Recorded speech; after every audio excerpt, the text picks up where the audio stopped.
नमस्कार, हलचल समाचार से पेश है आज की खास खबर।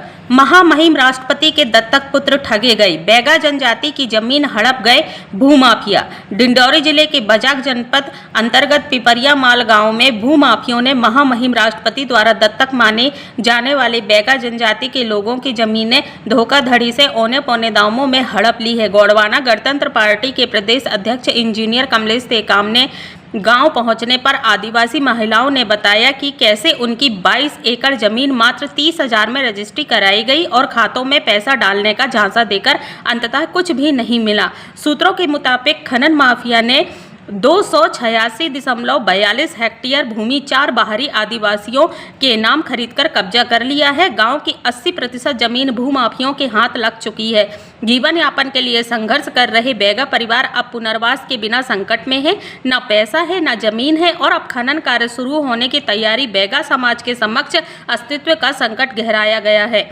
न्याय और पुनर्वास की गुहार लगाते बैगा समुदाय की पीड़ा सरकार और प्रशासन से ठोस कार्यवाही की मांग कर रही है। लड़का नहीं जानिन खाता में हो नहीं आई पैसा ना कछु नहीं। अच्छा, पैसा भी खा थी 3 एकड़ रहा है। हाँ, लाल पैसा नहीं रही, एक पैसा भी नहीं दिया और रजिस्ट्री हो गई। हाँ रजिस्ट्री खाता में डलवा लें पैसा। हाँ, डलवाने के बाद में वो हफ्ता 2 हफ्ता के बाद में जाके चेक करवाते हैं तो खाता में पैसा ही नहीं। कौन बोला था एक पैसा डाल देंगे? पैसा डाल नहीं, दें। हम जानकारी से नहीं है। किसके नाम थी वो जमीन? कौन के नाम में था? डुगुल बर्रू डुगुल कायर डुगुल बर्रू और डुगुल कायर भी खाता रही। तो अभी तो तुम्हारी डुगुल बर्रू की जमीन अभी बची है 14.5 एकड़ बची साहब, नहीं आधा ला बिगाड़ दें। 2-3 खाता बचे हैं अभी। 4 खाता रही। कितने खाता बेचे? कितनी जमीन थी तुम्हारी? 8 में रही। 8 में। झुको दई पूरो लखी तो अब कितनी बची? तो क्या भाव में ले लिए? ओ हमारे घर के डकरा बेची रहे से 15 2 एकड़ आधा। हाँ, 2.5 एकड़। हो मतलब एकड़ का सब बेची था 15 के दरमियान। जबरदस्ती लेज किया भुलवा के बेचो डकरा। कौन ले गया था? ओ ठेकेदार लगे रहे। कौन ठेकेदार? कितनी जमीन पट रजिस्ट्री करवा ली है? 2 एकड़ आधा बेच रहे 2.5 एकड़। रजिस्ट्री कितने करा लिए? वो 22 एकड़। 22 एकड़ का? पटवारी लगान के नपवा था तो 22 एकड़ बिक गया तुम्हारा जमीन। अरे झोंक रहे ने 2.5 एकड़ के पैसा और बाला किसका देन फिर 2.5 एकड़ का कितना पैसा दिया ना? 30,000। 30,000 में 22 एकड़। 15 के दर में 15,000 के दर में। अभी हम लोग सब लोग ये रिपोर्टिंग लेके जा रहे हैं, कलेक्टर मैडम के साथ बैठेंगे और कलेक्टर मैडम को ये शिकायत बताएंगे। क्योंकि देखो आप लोगों की जो सीधाईपन है ना, आप लोग बोल नहीं पाते, आप लोग अपने अधिकार के लड़ नहीं पा रहे हो। तो हम लोग इसीलिए आए हैं कि हम लोग आप लोगों की समस्या को जिला प्रशासन को बताएं। शासन तक जानकारी नहीं आई गई है। शासन तक जानकारी नहीं गई है। अब शासन को नहीं पता ना कि वो तो वहाँ रजिस्ट्री होती है, उनको नहीं पता। लेकिन यहाँ आकर के वास्तविक जानकारी ले रहे हैं कि सही में आप लोगों ने आप लोगों के साथ हुआ क्या है। जैसा कि आपने बताया कि हमने 2 एकड़ की बात हुई और 22 एकड़ जमीन रजिस्ट्री करा ली। हाँ, ऐसे 30,000 में। आपने बताओ 30,000 में मोटरसाइकिल नहीं आती। एक खरिया जमीन नहीं मिली। हाँ,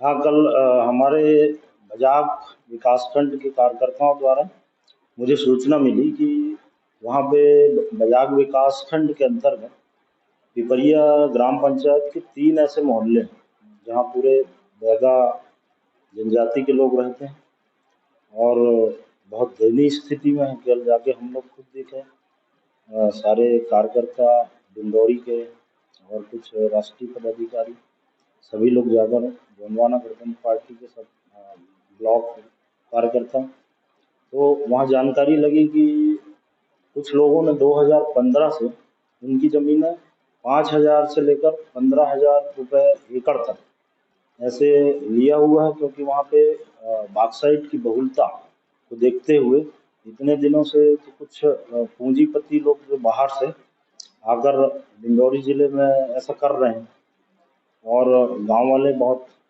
परेशान भी है, रोष है उन लोगों को कि उनकी ज़मीनें इस तरीके से ली गई हैं कि 22 एकड़ के नाम पर 2 एकड़ का पैसा दिया और 22 एकड़ की रजिस्ट्री करा दी।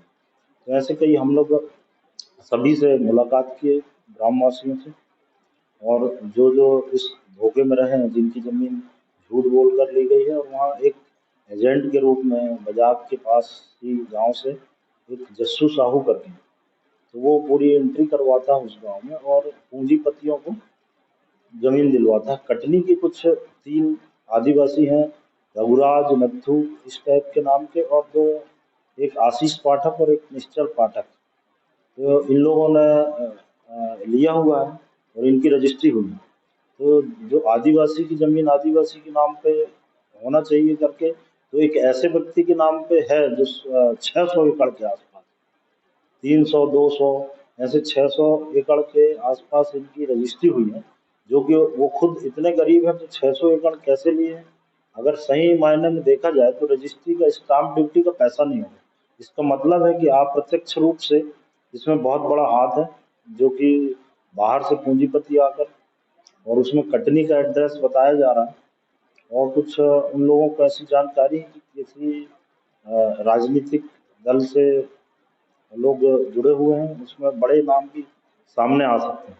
तो अभी हमने जांच के लिए कलेक्टर डिंडौरी को पत्र लिखा हुआ है, और यह एक तो देखा जाए कि अनुसूचित क्षेत्र में 5वीं अनुसूचित क्षेत्र में 19 आर्टिकल 19 के तहत 5-6 आर्टिकल 19 का 5-6 भाग ये कहता है कि यहाँ पर कोई भी व्यक्ति अनुसूचित क्षेत्र में व्यापार करना और ये सब कुछ भी करना होगा तो ग्राम सभा की परमिशन या वो अनुमति चाहिए रहती है। लेकिन यहाँ ऐसा कुछ नहीं है, क्योंकि उन लोग तो पढ़े लिखे भी नहीं हैं। एक तरफ केंद्र सरकार से लेके राज्य सरकार से लेके हर बार आदिवासियों को, या ये बैगा आदिवासी राष्ट्रीय मानव कहलाते हैं, इनके लिए अनेकों प्रकार की योजनाएं, आज़ाद भारत के आज 78 साल बाद भी उनकी स्थिति देखेंगे तो उनके पास आज भी कपड़े नहीं, जो कुछ बची हुई ज़मीन थी, जिसमें ज़मीन में कुछ नहीं होता वहाँ कोदो कुटकी के अलावा, ना वहाँ पानी है, तो जीवन यापन के लिए जैसे तैसे गुजर बसर कर रहे हैं, उसके बाद वो भी उनसे छीन ली गई। ये बहुत बड़ी विडम्बना है। मीडिया के माध्यम से केंद्र सरकार और राज्य सरकार को कहना चाहता हूँ कि कम से कम इतना अत्याचार ना करें, और जो हमने पत्र दिया है तो उसको बहुत जल्द से जल्द एक्शन लें, नहीं तो गोंडवाना गणतंत्र पार्टी एक बहुत बड़ा आंदोलन करेगी, जो कि डिंडौरी जिले से लेकर वो भोपाल तक आंदोलन करने के लिए बाध्य होगी, और इसकी सारी जिम्मेदारी मध्य प्रदेश शासन की।